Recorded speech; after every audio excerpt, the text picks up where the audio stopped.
Hey y'all, welcome to another episode of What's Happening with Carolina Chuck. Today we're going to talk to my buddy Jason Harrington. He's a funeral home director at Reed and Benoit Carpenter Stoodley Funeral Home. He's also a member of the Watertown School Board. I actually seen him give a speech when my daughter graduated from Watertown High last year. I officially met him when my father-in-law unfortunately suddenly passed away at the end of last year.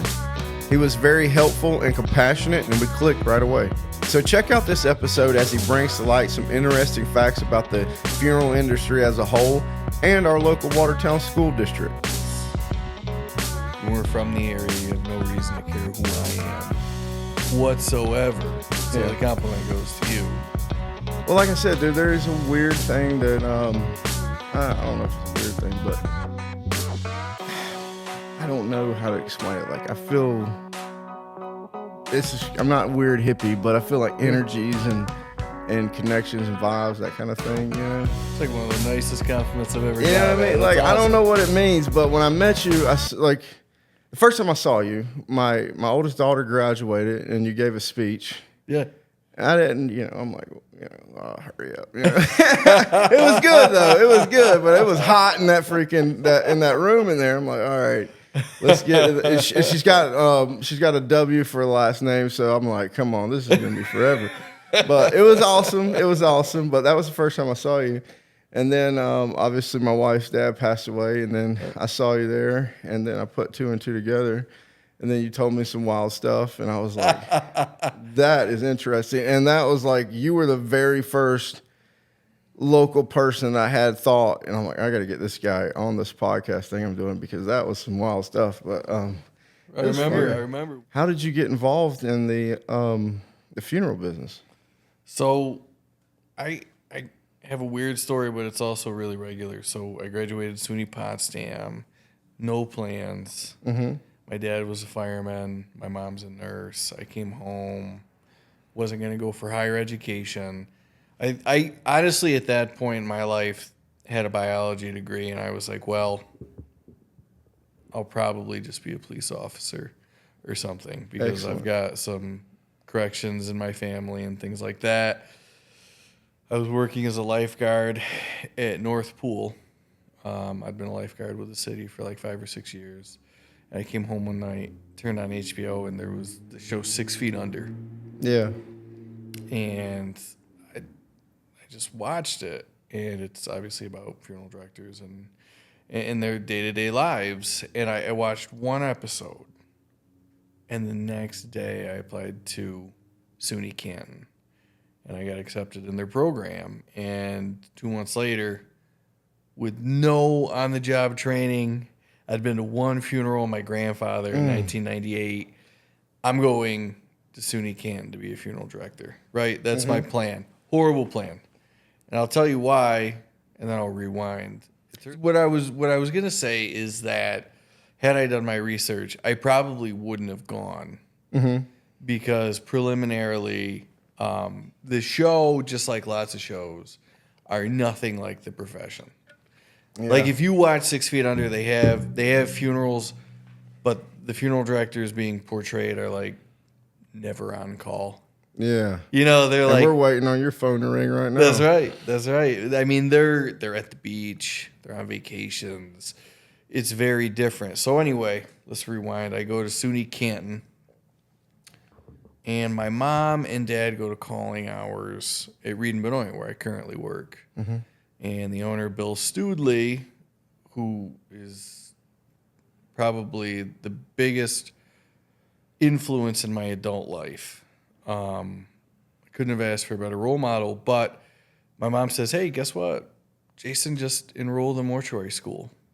And he was like, are you serious? Like, is that a joke? And she's like, no, like he's there right now. Isn't that funny?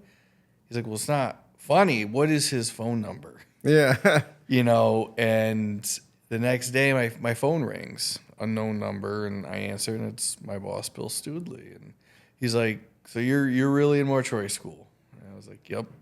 And I knew him from growing up. He lived down the street from my grandmother years, but I hadn't seen him in a long time.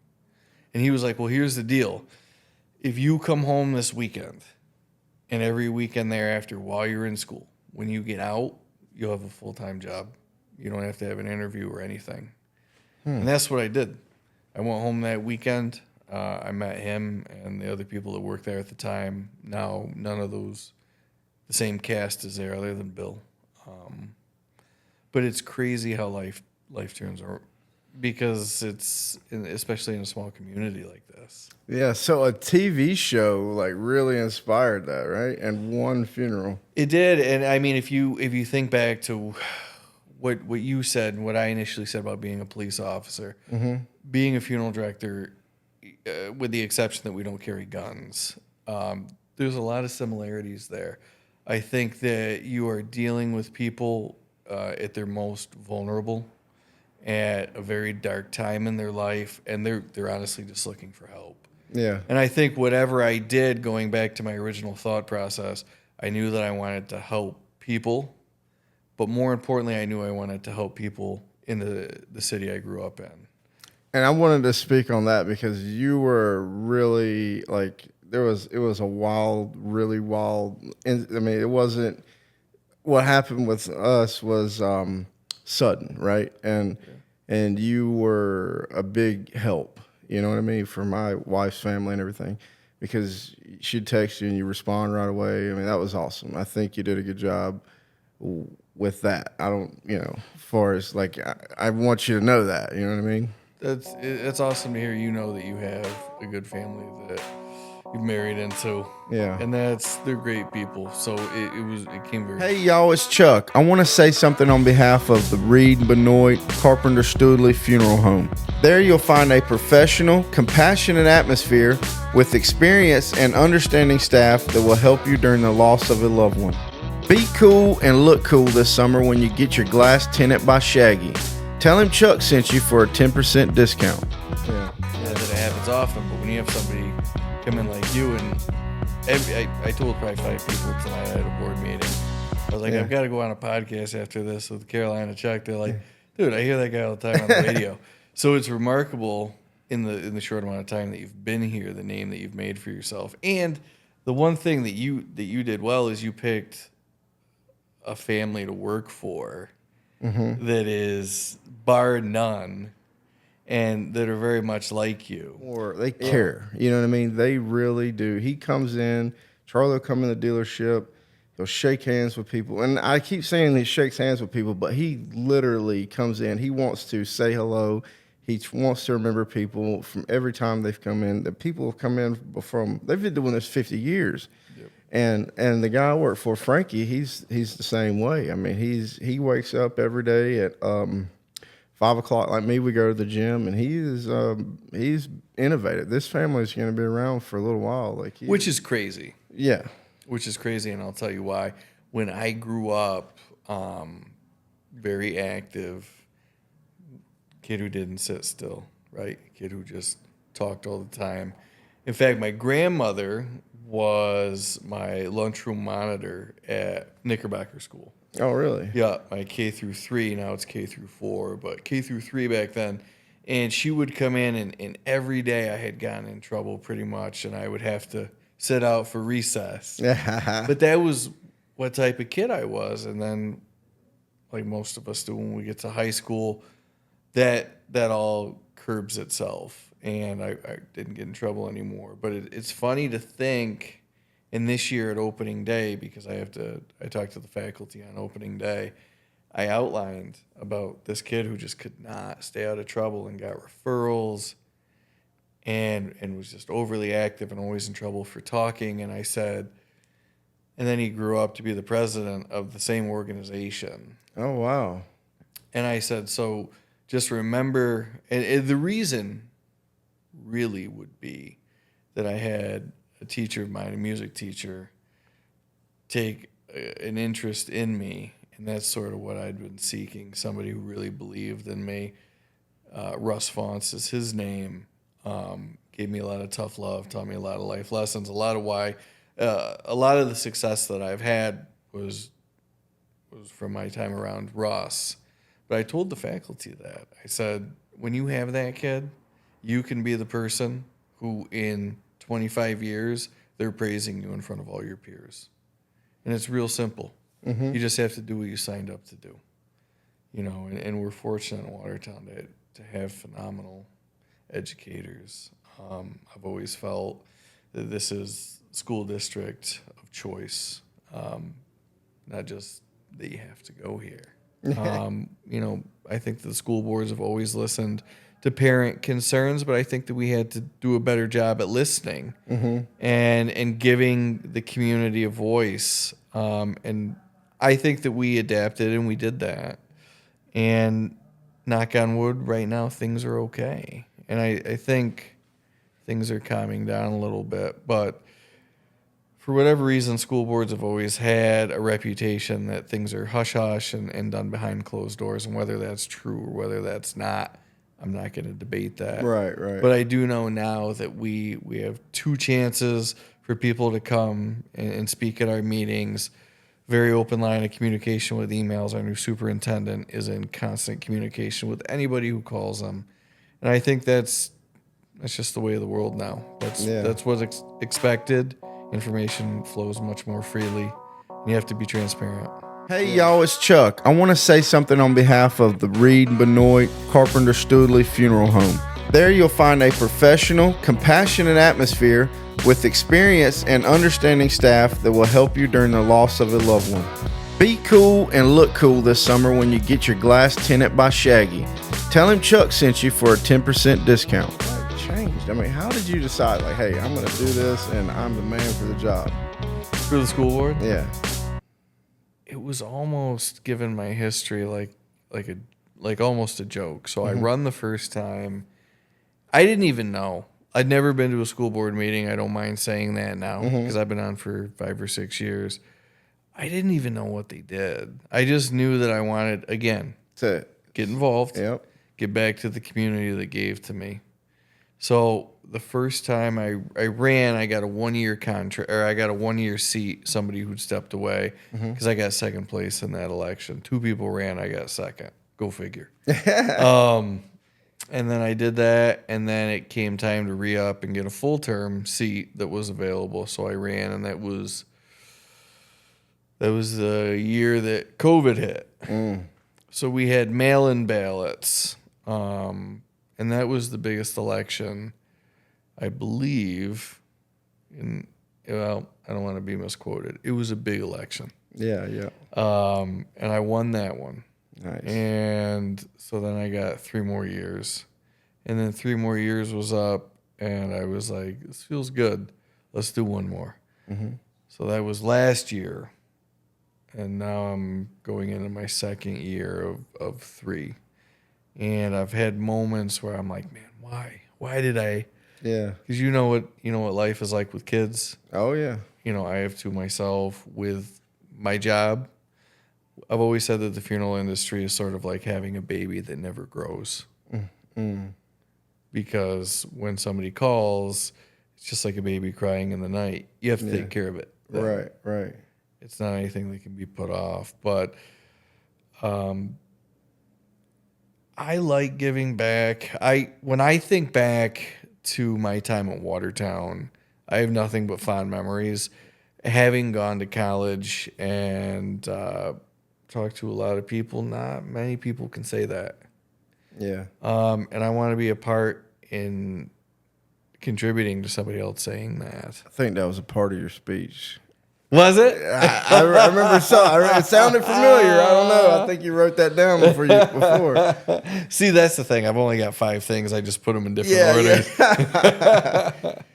No, but dude, I want to praise the fact that you the way you handle things, and I'm glad that there's people almost like you appreciate the freaking military, and you know what I mean, that there's someone like you that will answer the calls when times are the worst. You know what I mean? Like that's a pretty wild thing, dude. That is super wild. The comment that gets recycled or said a lot to me is I couldn't do your job. And I'm like, why? And they were like, just because it's sad, and I've never looked at it that way. Right. When somebody comes and sees me, the worst has already happened. Mm-hmm.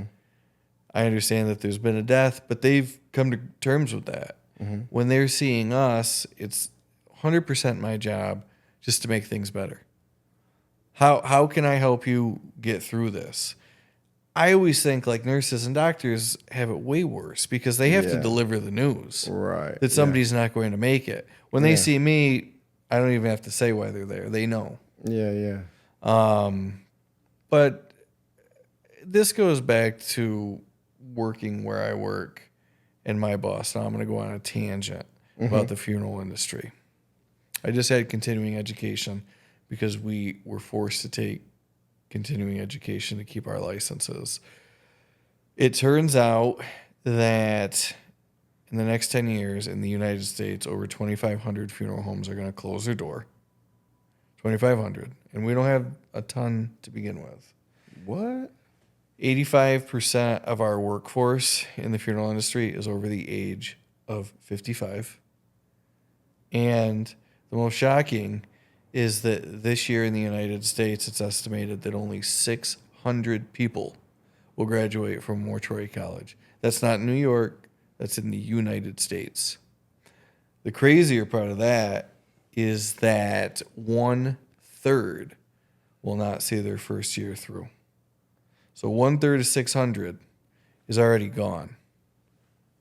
So you've got 400 people entering the workforce in the United States of America this year to a field that has 85% of the employees over the age of 55. Dude, that's scary as hell. It's crazy. Yeah. It's absolutely concerning. I don't know what that means for the future of our field. Obviously what it means is funeral homes are going to close. The people who are funeral directors will receive more calls because there's less people to take those calls, less funeral homes to handle those calls. But when you're thinking about, okay, is there gonna be time off? I don't know if there'll be time off. Because statistically we're coming into the generation of baby boomers right now. Yeah. Also. So nationwide, busier than ever with less funeral directors and less funeral homes. I mean, you got to figure there's more people are going to pass away. You know what I mean? Like, that ain't going away. So there's less people, more business is. Not business, but you know what I mean? Like, there's going to be more need.